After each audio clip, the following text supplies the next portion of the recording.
ឈ្ងុយបងចំហុយស្រុកណាចេះវើយរសជាតិដូចជាចម្លែកដល់ហើយអូនឆែងហុយហើយឆែហុយហើយហ្មងចំយ៉ាក់រឿងសុភាទុនសាយកាលពីព្រេងនាយមានសត្វ5ក្បាលមាន់ភេអខ្លានិងទុនសាយជាមិត្តសម្លាញ់នឹងគ្នាពួកគេមានគំនិតចង់ធ្វើផ្ទះនៅទើបពួកគេនាំគ្នាពិភាក្សារួមកម្លាំងគ្នាសង់ផ្ទះខ្លាមានគំនិតច្បល់ក៏ប្រាប់មិត្តទាំង4ថានៅសម្លាញ់បើសិនជាចង់ធ្វើផ្ទះជាដំបូងយើងត្រូវនាំគ្នាទៅច្រូតស្បូវសិនទើបយកវាមកធ្វើជាដំបូលផ្ទះបានមែនហើយយើងត្រូវចេញទៅស្រុកឆ្ងាយទើបរកវាលមានស្បូវល្អបានហេទៅស្រុកឆ្ងាយមែនទេអូយច្បាស់ជាដាច់ពោះស្លាប់មិនខានទេមែនហើយអញ្ចឹងពួកយើងគួរតែយកសម្ភារៈដាំស្លទៅជាមួយផងត្រៀមសម្រាប់ពេលវេលាយូរថ្ងៃពួកគេព្រមព្រៀងគ្នាហើយក៏នាំគ្នាចេញដំណើរសត្វទាំង5សុទ្ធតែមានកណ្ដៀវម្នាក់មួយនៅលើស្មាធ្វើដំណើរកាត់ព្រៃដើម្បីស្វែងរកទីកន្លែងដែលមានវាលស្មៅល្អហើយហត់ណាស់ដើរមួយព្រឹកធំទៅហើយនេះយីកុំរូច្រើនពេកពួកយើងមិនបាច់ដើរទៅមុខទៀតទេព្រោះថានៅទីនេះក៏មានវាលស្បូវយ៉ាងល្អមានស្បូវវែងមានទឹកត្រជាក់និងម្លប់ឈើធំងាយស្រួលក្នុងការស្នាក់នៅរបស់ពួកយើងផងអញ្ចឹងយើងនាំគ្នាសង់ជំរំសម្រាប់ស្នាក់នៅទីនេះតែម្ដងតែអញ្ចឹងទីតាំងល្អមែនតាតោះជួយគ្នាម្នាក់មួយដៃមួយជើងទៅឆាប់បានធ្វើការងារសត្វទាំង5នាំគ្នាសង់ជំរំសម្រាប់ស្នាក់នៅរបស់ពួកគេបានរួចរាល់ក៏ពិភាក្សាគ្នាជំរំយើងសង់រួចរាល់ហើយបើយើងចេញទៅច្រូតទាំងអស់គ្នាប្រកាសជាមកវិញគ្មានន័យឆេមិនខានអញ្ចឹងយើងគួរតែទុកម្នាក់នៅចាំយាមនៅទីនេះទៅអញ្ចឹងខ្ញុំថាគួរតែទុកលបងខ្លានៅចាំធ្វើបាយទឹកមុនគេតែអញ្ចឹងបានមិនន័យទេចាំយើងជាអ្នកចេញទៅរកម្ហូបមុនគេក៏បានថ្ងៃនេះពួកគេព្រមព្រៀងឲ្យខ្លានៅចាំជំរកធ្វើជាអ្នកដាំស្លនិងរកម្ហូបទុកមុនគេចំណែកអភេមាន់ទុនសាយនាំគ្នាទៅច្រូតស្រូវយ៉ាងសកម្មខ្លារៀបចំដាំបាយរួចក៏ចេញទៅចាប់សត្វយកហូមភេអនិងមាន់ខំច្រូតស្រូវមិនទំនេរដៃអូយចុកពួនណាអេហើយយ៉ាងម៉េចហ្នឹងអូយណាបងអើយចុកពួនណា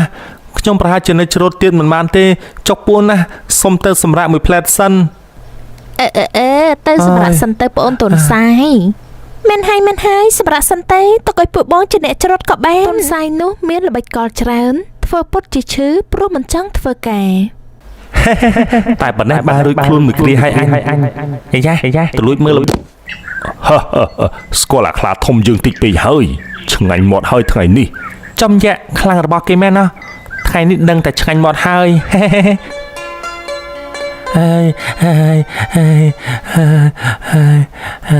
ទុនសាយត្រឡប់មកវិញធ្វើពុតជាគ្រុនញីញ័រធ្វើអ្វីមិនកើតទេបែរជាមកបបួលអភេនិងមាន់ឲ្យនាំគ្នាទាយថាអូយបងទាំងអស់គ្នាសាក់ទីលើមើលថាល្ងាចនេះបានម្ហូបអីបរិភោគពួកយើងមិនដឹងបើយើងច្រូតនៅទីនេះពេញមួយថ្ងៃហើយពួកយើងមិនដឹងបើនៅច្រូតទីនេះមួយថ្ងៃហើយសាក់ទេទៅមើលហើយយើងភ្នាល់គ្នាថាបើខ្ញុំទាយត្រូវពួកបងទាំង3នាក់កុំឆេះសាច់នោះគឺទុកឲ្យតែខ្ញុំទៅបានហើយនឹងមកខ្លាចឆេះតែ2នាក់បានហើយតិចលេងល្បិចដាក់ពួកយើងអូខេក៏បានយើងយល់ព្រមជាមួយគ្នាខ្ញុំថាបានសាច់មាន់ឆៃថ្ងៃនេះឡលេងអញយេអ្នកបងមិនបានឆៃសាច់ខ្ញុំកុំក្លិនឈ្ងុយខ្លាំងណាស់អូយឈ្ងុយម្លេះឃ្លានបាយណាស់នេះទុនសាយក៏អួតក្អេងក្អាំងឡើង No ថាមែនខ្ញុំទាយត្រូវហើយដូច្នេះអ្នកទាំង3មិនអាចស៊ីសាច់ក្តាននោះបានទេត្រូវតែគោរពពាក្យសន្យាណាសត្វទាំង3ខាងនេះស្រែកប្រកែកជេរស្ដីជាមួយទុនសាយស្មានតែពួកយើងមិនដឹងពីគំនិតខូចរបស់ប្អូនទុនសាយឯងមែនទេចង់មកប្រាស់យើងផងហ៎ឈេមកដល់ម៉ោងបាយម៉ោងទឹកហើយនៅឈរប្រកែកគ្នាដល់ណាទៀតកុំទៅខ្វល់ជាមួយនឹងទុនសាយហោរាល្បិចច្រើននឹងអី ទីបំផុតពួកគេនាំគ្នាស៊ីសាច់ក្តាន់ទាំងអស់គ្នាមិនធ្វើតាមពាក្យរបស់ទុនសាយទេថ្ងៃទី2ពួកគេទុកឲ្យភេជាអ្នកនៅមើលកន្លែងនិងដាំបាយធ្វើម្ហូបម្ដងចំណែកសត្វទាំង4ចេញទៅច្រូតស្រូវពីព្រលឹមបាយឆ្អិនហើយទីនេះនៅក្បែរទឹកស្រួលរកចំណីណាស់ពិតជាជំនាញយើងតែម្ដងហើយនេះទីនោះនៅមាត់ទឹកចំជំនាញរបស់ភេហើយភេដាំបាយឆ្អិនរួចចុះទៅមុជទឹកចាប់បានត្រីឆ្តៅមួយយ៉ាងធំអូមួយនេះល្មមឆ្អែតបានគ្រប់គ្នាតុនសាយកំហូចនៅតែធ្វើពុតដូចមុនកិច្ចមកលួចមើលភេធ្វើម្ហូបវ៉ាវបងភេពិតជាជំនាញមែនគ្រាន់តែមុជទឹកលេងសើងងើបមកវិញបានត្រីមួយធំជាងក្បាលយើងទៀតថ្ងៃនេះច្បាស់ជាឆ្ងាញ់មាត់ទៀតមិនខានទេពេលមកដល់កន្លែងច្រូតស្រូវវិញក៏បបួលសត្វទាំងនោះភ្នាល់គ្នាម្ដងទៀតតុនសាយទាយត្រូវរហូតក៏ប៉ុន្តែសត្វទាំងនោះនាំគ្នាស៊ីសាច់ត្រីមិនខ្វល់នឹងពាក្យភ្នាល់របស់តុនសាយឡើយលុះដល់ថ្ងៃទី3អកទទួលបន្ទុកដាំបាយធ្វើម្ហូបម្ដងឲ្យតែមានទឹកមានត្រីហើយក៏មានអ្វីពិបាកសម្រាប់អំបោអកយើងនេះទេអកទុំនៅលើដើមឈើពេលត្រីអាចចេញមករកដង្ហើមអកហោះចូលទៅចាប់ត្រីប្រាមួយមិនតាន់ផុតពីមាត់ផងចំណីឡើងមករកតែម្ដងយីហោះលុយរបស់គេណោះហោះលុយកាប់ទុនសាយលួចចេញពីកន្លែងច្រូតស្រូវមកលបមើលអកចាប់ត្រីដូចមុនហើយតាំងខ្លួនជាហោរាទោះទាយរកម្ហូបទៀតណែបងខ្ញុំនេះពូកែខាងទោះទាយណាស់ចាំខ្ញុំទាយឲ្យបងម្ដងទៀតថ្ងៃនេះយើងបានឲ្យឆៃទៅណាអូមហាសាសិទ្ធភាំងថ្ងៃនេះបារមីខ្ញុំបានផ្ដាំមកថាត្រីប្រាមួយយ៉ាងធំម្ដងនេះដល់វេនមន់ជាអ្នកដាំបាយធ្វើម្ហូបម្ដងបានអីធ្វើម្ហូបឲ្យគេទៅណោះមន់គ្មានវិធីរកសាច់យកមកធ្វើម្ហូបដូចជាមិត្តទាំង3នោះទេតើបក្រាបពងយកមកស្ងោរធ្វើម្ហូបរួចជាស្រេចតុនសាយមកលួចមើលល្បិចរកម្ហូបរបស់មន់វ៉ាវវិធីរកចំណីរបស់អ្នកបងមន់ពិតជាងាយស្រួលមែនតែនឆ្លាតមែនម៉ងតុនសាយនៅតែមិនចោលពុតខលខូចបបួលសัตว์ឯទៀតភ្នាល់រឿងបានម្ហូបអ្វីស៊ីដូចលើកមុនដល់វេលាតុនសាយម្ដងហើយសត្វទាំង4នាំគ្នាចេញទៅច្រូតស្រូវដល់វេនអញចាប់មកណាតោះយើងទៅធ្វើការទុកឲ្យលោកប្អូនហោរាល្បីឈ្មោះនៅដាំបាយរកម្ហូបម្ដងថាតើពិតជាពូកែដូចសម្ដីដែរឬក៏អត់ណូតុនសាយកាត់ទុកព្រួយព្រោះមិនដឹងបានម្ហូបអ្វីមកធ្វើដូចអ្នកមុនច្បាស់ជាយ៉ាប់ហើយនេះមិនដឹងថាត្រូវធ្វើយ៉ាងម៉េចទេទើបបានម្ហូបមកឲ្យគេឆៃម្ដងទេអើយហើយយ៉ាថ្ងៃមុនឃើញលបងខ្លាពូនសំងំក្នុងព្រៃលឹបឡតែមួយផ្លែតសោះបានក្តាន់ប៉ុណ្ណាណៃសាលបងធ្វើតាមលបងខ្លាសិនតុនសាយគិតថាត្រូវសាលបងធ្វើតាមខ្លាតើបទៅពួនចាំក្នុងកំពតព្រៃផ្លូវដែលសម្បូរសត្វដែរឆ្លងកាត់អាយ៉ាសាច់ទលុកទលុនណាស់ល្អមែនតែនតែប៉ុណ្ណេះដឹងតែបានដៃហើយយើងពេលក្តាន់មួយធាត់រលុកដើរមកដល់តុនសាយស្ទុះទៅចាប់ក្តាន់ត្រាប់តាមខ្លាតែត្រូវក្តាន់វត្តដួលផ្កាប់មុខឈឺពេញទាំងខ្លួនហើយចង់រួចព្រោះតែគំនិតខ្លីធ្វើត្រាប់តាមខ្លាឈឺបោះគេវើយអើយអញធ្វើតាមលបងខ្លាមិនបានផលសោះរកធ្វើតាមលបងភេវិញអស់ពីធ្វើត្រាប់តាមខ្លាតុនសាយនឹកឃើញធ្វើតាមភេម្ដងតុនសាយសំកុកនៅមាត់ទឹកចាំមើលត្រីអ្នកម្ដាយអើយ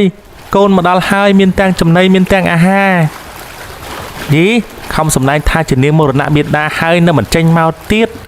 អង្គុយចាំឡើងមកសទូធំហើយមិនទាន់ឃើញមានត្រីអីអឺតមកមួយសោះបណ្ដាតខ្លួនលើទឹកចាធំណាស់ចុះចាប់សិនព្រឹបក្នុងទឹកចាប់ត្រីជាប់ប៉ុន្តែត្រីនោះធំហាលទាញទៅទន្សាយជាមួយផងអូយយើងហាលលឿនម្លេះអូយបថោមកអើយជួយកូនផងអូយត្រីច្រមុជច្រមុលចូលទៅក្នុងទឹកស្ទើរតែដាច់ដង្ហើមស្លាប់ទ្រាំលែងបានតុនសាយក៏លែងត្រីនោះចោលទៅអូយម៉ែអើយហាលលឿនជាងកីឡាជម្រើសជាតិទៅទៀតលោកអូយតុនសាយឡើងមកដល់លើគោកទាំងរងាញាក់អោបដៃទាំងកំប្រាំប្រោនខំប្រឹងដកដង្ហើមស្ទើរមិនដល់គ្នាហើយតិចរបស់គេវើយអូយចង់រឿងធ្គាមហើយនេះហើយវានឹងខ្សែជីវិតទៅហើយស សម្រាប់បន្តិចបានស្រួលខ្លួនហើយទុនសាយគិតរកវិធីថ្មី គិតយ៉ាងម៉េចទៀតចេះបើរកម្ហូបមិនបានឲ្យគេស៊ីល្ងាចនេះទេច្បាស់ជាយ៉ាប់ខ្មាស់គេស្លាប់ហើយមិនឲ្យបងអកអញរកធ្វើត្រាប់តាមបងអកវិញម្ដងមើល ទីបំផុតវាសម្រេចចិត្តធ្វើត្រាប់តាមអកវិញម្ដងទុនសាយឡើងទៅលើដើមឈើធ្វើដូចអកបែកបិទពេលនោះក៏មានត្រីមួយហែលមកដល់ហែលរេទៅមកដូចចង់បង្អួតរៀងទៅទុនសាយអញ្ចឹង មកហើយ ទុនសាយលោតចូលទៅក្នុងទឹកប្រងខំប្រឹងជ្រមុជចាប់ត្រីប៉ុន្តែត្រីហែលកិច្ចចុះឡើងឲ្យទុនសាយខំប្រឹងជ្រមុជតាមទាល់តែចង់ផុតខ្យល់ដកដង្ហើម ហើយចាប់ហើយរកម្ហូបឲ្យគេមិនបានទេថ្ងៃនេះ ទុនសាយអស់សង្ឃឹមជាថ្មីព្រោះត្រីហែលកិច្ចបាត់ទៅហើយម្ដងនេះទុនសាយទាល់ប្រាជ្ញាដែរមិនដឹងធ្វើយ៉ាងណារកម្ហូបឲ្យពួកគេស៊ីបានខ្លួនញ័រទៅត្រើងឡើងពីតឹងមកអង្គុយរងាញាក់លើផ្ទាំងថ្មរួចគិតថា អញមកនៅតែធ្វើតម្រាប់តាមគេដូច្នេះច្បាស់ជាស្លាប់ខ្លួនមិនខានឡើយ ពេលនេះតច្រកហើយទុនសាយបែកគំនិតថ្មីទៀត នឹកឃើញហើយ ទុនសាយដាក់ដាំបាយឆ្អិនរួចហើយក៏នឹកឃើញវិធីរបស់មាន់ក៏យកឆ្នាំងក៏ជូកដាក់ក្នុងឆ្នាំង បើគិតឃើញវិធីនេះតាំងតែពីដើមមិនចាំបាច់ឈឺខ្លួនទទេទេរឿងតែប៉ុណ្នេះសោះងាយណាស់សម្រាប់ទុនសាយឆ្លាតដូចយើង រួចក៏ដាក់ចំហុយក្នុងឆ្នាំងដោយចំហុយប្រហុកដែរ ម្ដងនេះបានរួចខ្លួនមួយគ្រាហើយមិនចាំបាច់ពិបាកទៅរកម្ហូបទៀតទេ ដល់ពេលល្ងាចសត្វទាំង4ត្រឡប់មកពីច្រូតស្រូវវិញទុនសាយធ្វើពុតឈឺងើបមិនរួញសង្ងំដេកនៅលើពំនុកស្រូវ អូនឯងលោកហោរាល្បីថ្ងៃនេះបានម្ហូបអីឆៃនឹង មែនហើយបានអីឆៃមិនបានជាតែដេកសង្ងំយ៉ាងស្រួលអញ្ចឹងហ៎ សង្ស័យតែរកម្ហូបមិនបានធ្វើពុតជាប្រាល្បីកលទៀតហើយនេះ សត្វទាំង4សួររកម្ហូបទុនសាយក៏ប្រាប់ថា បងអើយខ្ញុំនេះគ្រុនខ្លាំងណាស់ទៅរកម្ហូបមិនរួចទេមានតែប្រហុកចំហុយនៅក្នុងឆ្នាំងចំហុយឆ្អិនហើយនាំគ្នាហូបទៅមិនចាំបាច់ទុកឲ្យខ្ញុំទេខ្ញុំមិនសូវស្រួលខ្លួនហូបមិនចូលទេ យីប្អូនទុនសាយតែលួចខ្ចប់ប្រហុកចូលមកពីពេលណានេះ មកយើងឃ្លានណាស់កុំសួរនាំច្រើនអីមានអីស៊ីនឹងទៅ ភេមាន់និងខ្លានាំគ្នារៀបចំដួសបាយហូបជុំគ្នា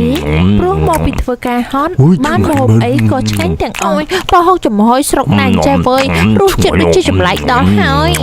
ពេលពួកគេស៊ីបាយរួចទុនសាយស្ទុះប្រាប់ទាំងដៃចំអកទៅសត្វទាំង4ថា បងខ្លាបងមាន់បងអកបងភេស៊ីអាចអញ ចុំជាអានេះប្រហើនជួអញស៊ីផងខឹងណាស់ យាអញដេញវាអាណានៃម្ដងគេខឹងខ្លាំងណាស់នាំគ្នាកាត់ដំបងម្នាក់មួយ បងខ្លាស៊ីអញបងខ្លាស៊ីអញ ខឹងបងខ្លាស៊ីអញបងខ្លាស៊ីអញបងមាន់ស៊ីអញ ទុនសាយរត់ចូលរួចខ្លួនបោលចូលទៅក្នុងព្រៃប្រោក យីពូនៅណាបានចេះកុំឲ្យចាប់បានសំពងឯណានៃម្ដង ខឹង យីលេមែនតានផងដំបងធំណាស់បើចេញទៅពេលនេះច្បាស់ជាស្លាប់មិនខានបើមិនស្លាប់ក៏ពិការដែរនេះ ទុនសាយទុកទាល់តែពួកគេរំសាយកំហឹងទៅត្រឡប់មកវិញ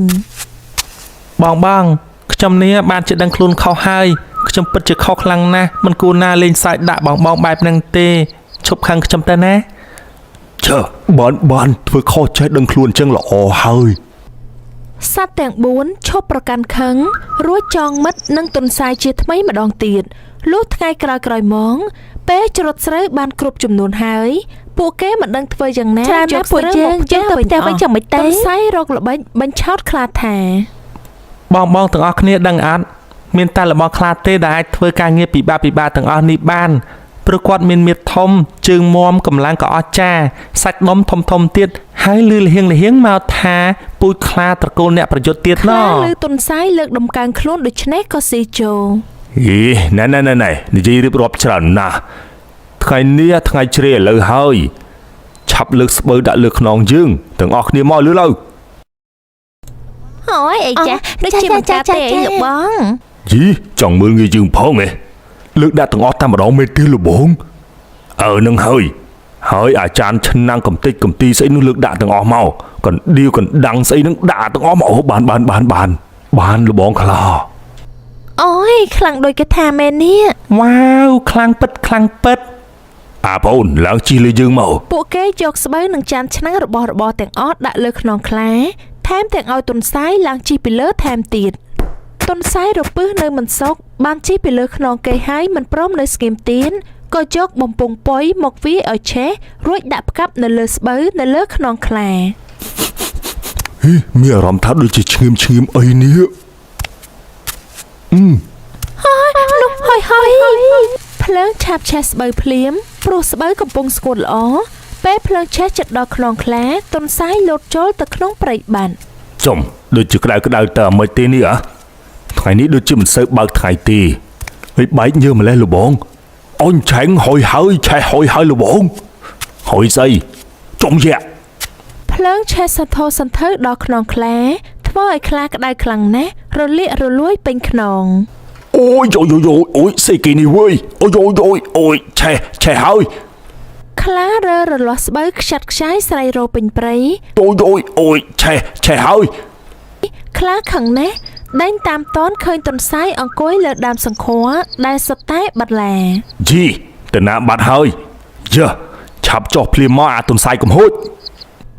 ទុនសាយរកល្បិចផ្ចាញ់ខ្លាដោយបញ្ឆោតថា បងអើយខ្ញុំឡើងមកលេងដើមសង្ខរតាមបន្ទូលទេវតាទេតើលបងខ្លាទេវតាលោកផ្ដាំមកថាបើសត្វណាមិនជឿប្រយ័ត្នធ្លាក់នរកវេទនាជាងភ្លើងឆេះខ្នងនៅពេលនេះទៅទៀត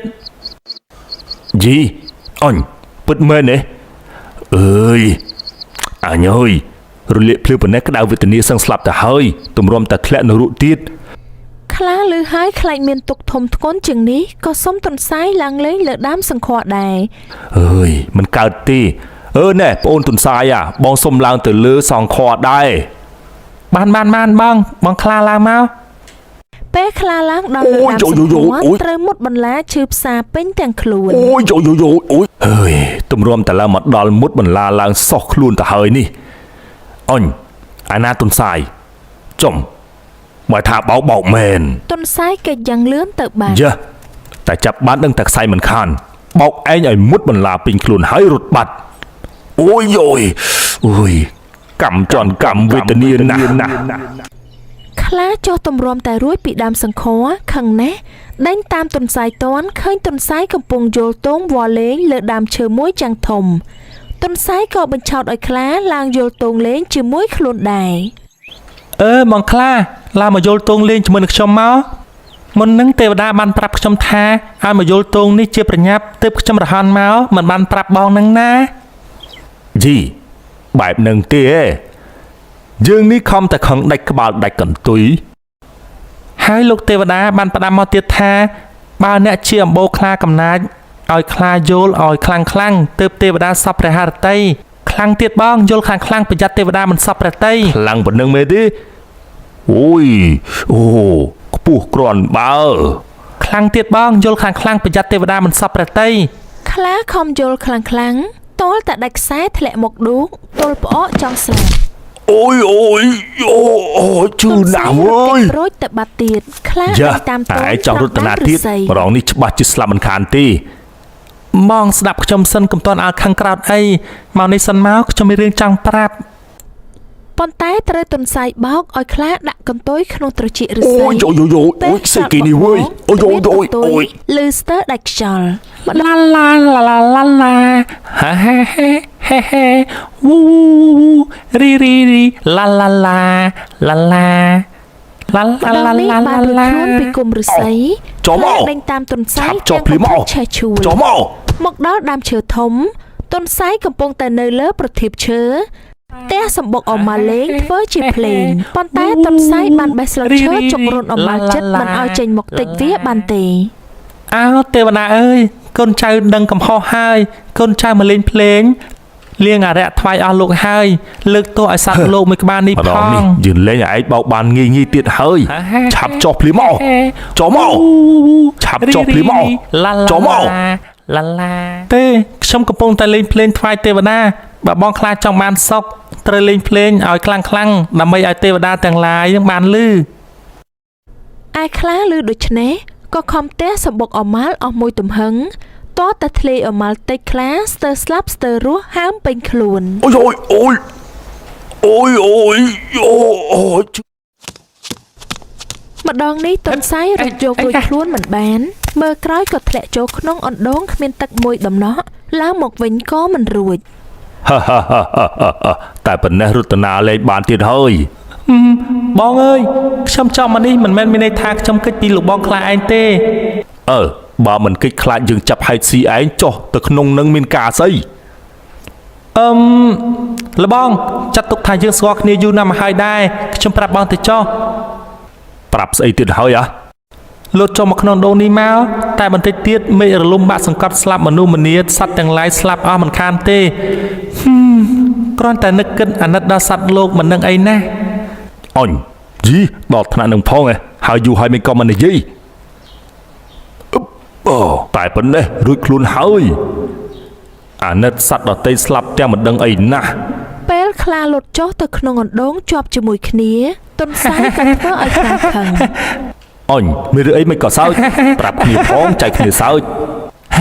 គឺសើចបងខ្លាឯងនឹងហើយពិតជាឆោតល្ងងមែនមានតែកម្លាំងកាយតែខ្វះកម្លាំងប្រាជ្ញាមែន យីនៅរស់តែពីរនាក់មិនចង់មកហ៊ានឌៀមដាមផងចាំមើលអញបោះឯងទៅក្រៅឲ្យមេឃសង្កត់ឲ្យងាប់តែម្ដង ខ្លាក៏បានចាប់បោះតុនសាយទៅលើមាត់អណ្ដូងបំរុងឲ្យមេឃសង្កត់តុនសាយស្លាប់ប៉ុន្តែដូចជាឲ្យតុនសាយរួចខ្លួនយ៉ាងប្រងើយតុនសាយនៅតែពឹងលើប្រាជ្ញារបស់ខ្លួនបានរួចផុតគ្រោះថ្នាក់បានរហូតតុនសាយបង្គាប់ហៅអ្នកស្រុកឲ្យមកសម្លាប់ខ្លាក្នុងអណ្ដូងធ្វើជាចំណែកខ្លាណែណានេះកម្លាំងកាយពិតជាក្រាន់បើតែក៏មិនស្មើកម្លាំងប្រាជ្ញា